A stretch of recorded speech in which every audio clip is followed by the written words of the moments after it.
penye huko Barchok utuangalie.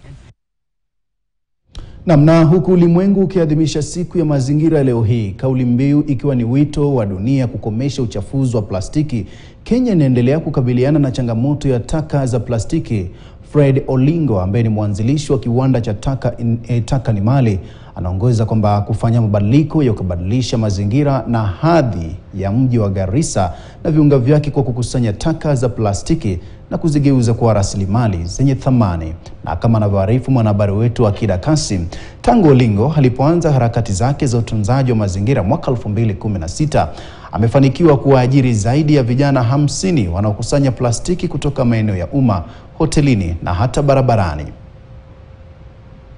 Huku Kenya ikiwa mbioni kuhakikisha inanadhifisha maeneo yake, bado changamoto mbalimbali kuhusiana na uchafuzi wa mazingira inazidi kuwa tatizo kubwa.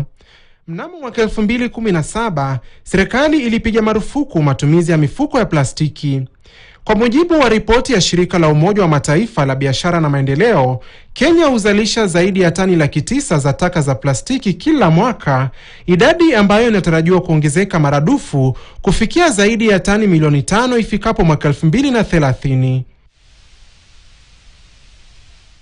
Katika kaunti ya Garissa, tunakutana na mwanamazingira Fred Olingo, mwanzilishi wa kampuni ya Taka na Mali, ambayo iko mstari wa mbele kuleta mabadiliko ya kuboresha mji wa Garissa na viunga vyake kwa kukusanya taka za plastiki na kuzigeuza kuwa rasilimali yenye thamani.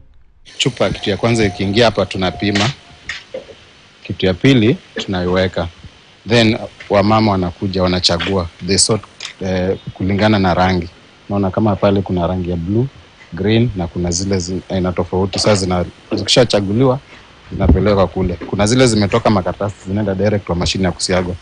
Na kuna zile bado makaratasi yako zinakuja kwa hii mashine ya kutoa karatasi. So zikisiagwa zinapelekwa zinawekwa kwa gunia. Na ni around 30 kg na shona pamoja zinapelekwa Nairobi. Kwenye kiwanda chake tunakutana na wanawake kwa wanaume wakiwa wamebeba magunia ya plastiki waliokusanya. Tunaarifiwa hawa ni wachuuzi wa taka wanauza plastiki kwenye kiwanda hiki. Miongoni mwao ni Kasembi Paul mwenye umri wa miaka 65, amehusika na ukusanyaji wa chupa za plastiki tangu mwaka 2018. Ninasomesha watoto na hii kazi. Hivi tayari jana amemaliza form 4 na msomesha na hii pesa, na hata sasa hivi ameenda college na kota na yule manager tuko naye ile bila akamsaidia na 2,000 niende nimshukuru. Hebu mimi niko na furaha sana kwa hii kazi manake katika mazingira yangu si mbaya. Baada ya kuwasilisha plastiki, huchambuliwa kwa aina na rangi, kisha uchakatwa hadi kuwa vipande vidogo vidogo kabla ya kusafirishwa kwa viwanda vya kusindika. Mkurugenzi wa mamlaka ya ustawi wa mazingira NEMA kaunti ya Garissa, Isaac Kimitei, amekiri kuwa kufikia sasa kaunti hiyo imepunguza uchafuzi wa mazingira. Changamoto kubwa sasa ni mifuko ya plastiki inayoingia kutoka nchi jirani. Ama chupa ya maji ama zile machupa ambayo yametumika katika mafuta, tunaweza tukasema hali ya mazingira ya plastiki za chupa zimeweza kuondolewa. Zile changamoto ambazo tuko nazo kwa wakati huu ni zile mifuko midogo, zile zinaitwa kwa Kiingereza single use plastics. Hizo ndio challenge tuko nayo, na ni kwa sababu gatuzi hizi la Garissa limepakana na border ama mipaka na nchi za kigeni.